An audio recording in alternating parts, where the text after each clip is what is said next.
నమస్తే, welcome to gossips garage. ఆ రెండు పార్టీలు ఉప్పు నిప్పుగా ఉంటున్నాయి. వాళ్ళిద్దరి మధ్య పచ్చగడ్డి వేస్తే భగ్గుమంటుంది కూడా. కానీ ఆ ఇద్దరు నేతల మధ్య మాత్రం ఎప్పటి నుంచో అనుబంధం ఉంది. కాకపోతే బయటికి ఎప్పుడూ ఎక్స్పోజ్ కాలేదు.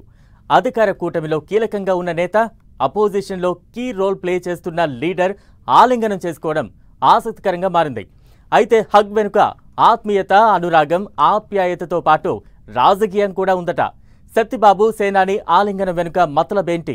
వాళ్ళిద్దరి పలకరింపులు ఎందుకు ఆసక్తికరంగా మారాయి?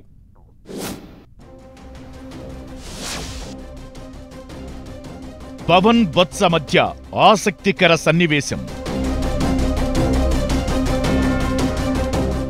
ఆలింగనం చేసుకుని ఆప్యాయంగా మాట్లాడుకున్న నేతలు. ఇప్పటికే జనసేనలో బొత్స తమ్ముడు వాట్ నెక్స్ట్? పార్టీలు వేరు, రాజకీయాలు వేరు, విమర్శలు కూడా వేరు. మర్యాదలిచ్చి పుచ్చుకోవడం మాత్రం వ్యక్తిగతం.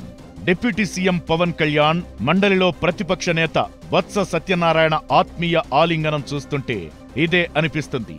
అసెంబ్లీ వెలుపల పవన్ కారు ఎక్కేందుకు వస్తుండడాన్ని చూసి వైసీపీకి చెందిన ఎమ్మెల్యే పెద్దిరెడ్డి రామచంద్రారెడ్డి, ఎమ్మెల్సీలు పక్కకు వెళ్లిపోయారు.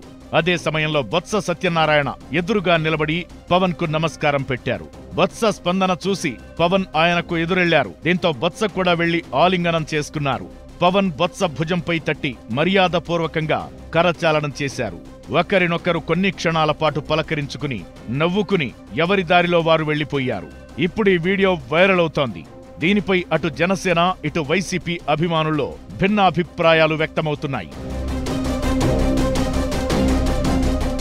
పబ్లిక్ అకౌంట్స్ కమిటీ సభ్యుల ఎన్నిక ఓటింగ్ ప్రక్రియ జరుగుతున్న వేళ పవన్ బొత్స ఆలింగనం చేసుకోవడం హాట్ టాపిక్ అవుతోంది. పీఎస్సీ చైర్మన్ పదవి కోసం పెద్దిరెడ్డి రామచంద్రారెడ్డిని బరిలోకి దింపింది వైసీపీ. తగిన బలం లేదంటూ ఎన్నికలకు కూటమి స్కెచ్ వేసింది. ఇలా కీలక పదవి విషయంలో వైసీపీ కూటమి మధ్య రాజకీయ రచ్చ జరుగుతున్న సమయంలో ఈ ఇద్దరు నేతలు ఎదురెదురు పడి నమస్కరించుకుని ఆలింగనం చేసుకోవడం చర్చనీయాంశమవుతోంది. మండలిలో ప్రతిపక్ష నేతగా ఉన్నారు బొత్స సత్యనారాయణ. ఓవైపు ఎమ్మెల్యేలతో సహా జగన్ అసెంబ్లీకి వెళ్లడం లేదు. బొత్స మాత్రం మండలిలో అపోజిషన్ను లీడ్ చేస్తూ సభా వేదికగా ప్రజల వాయిస్ వినిపిస్తున్నారు. ఆయన ప్రశ్నలకు మంత్రులు సమాధానం చెబుతున్నారు. ప్రతిపక్ష నేత హోదాలో బొత్స కూడా అంతే డిగ్నిఫైడ్ గా బిహేవ్ చేస్తున్నారు. అయితే పవన్ బొత్స ఆలింగనం వేళ టీడీపీ నేతల విమర్శలు తెర మీదకొస్తున్నాయి. బొత్స ఈ మధ్యే విజయనగరం స్థానిక సంస్థల ఎమ్మెల్సీగా ఎన్నికయ్యారు. అంతకుముందే లేళ్ల అప్పిరెడ్డిని మండలిలో ప్రతిపక్ష నేత చేశారు జగన్. అధినేత నిర్ణయంపై అప్పుడు బొత్స అసంతృప్తి వ్యక్తం చేశారని, అయితే టీడీపీ లేకపోతే జనసేనలోకి వెళ్లేందుకు రెడీ అయ్యారని టాక్ వినిపించింది. ఈ విషయం తెలిసిన జగన్ అప్పిరెడ్డికి సర్ది చెప్పి బొత్సను మండలిలో ప్రతిపక్ష నేతను చేశారట. 2-3 నెలల క్రితం బొత్స పార్టీ మారుతారని ప్రచారం జరిగింది. ఆయన పవన్ కళ్యాణ్ తో టచ్ లో ఉన్నారని, బొత్స విషయంలో పవన్ కూడా పాజిటివ్ గా ఉన్నారని, ఏ సమయంలోనైనా జనసేన కండువా కప్పుకోవడం ఖాయమన్న చర్చ జరిగింది.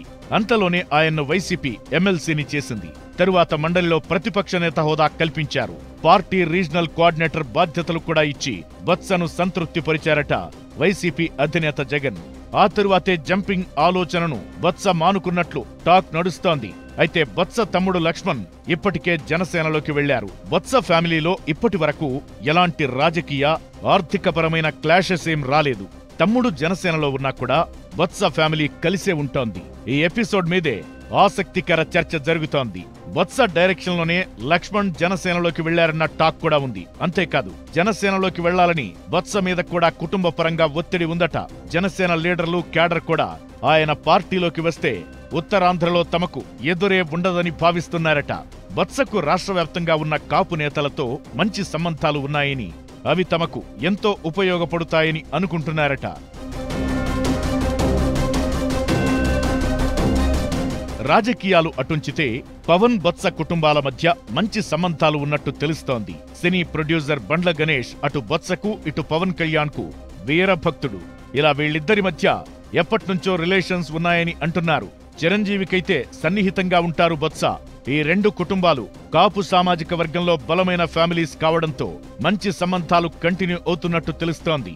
అందులో భాగంగానే పవన్ వస్తున్నటాన్ని చూసి బొత్స నమస్కారం చేయడం, అది గమనించి పవన్ బొత్స దగ్గరికి రావడం, ఇద్దరూ ఆలింగనం చేసుకోవడం జరిగిందంటున్నారు.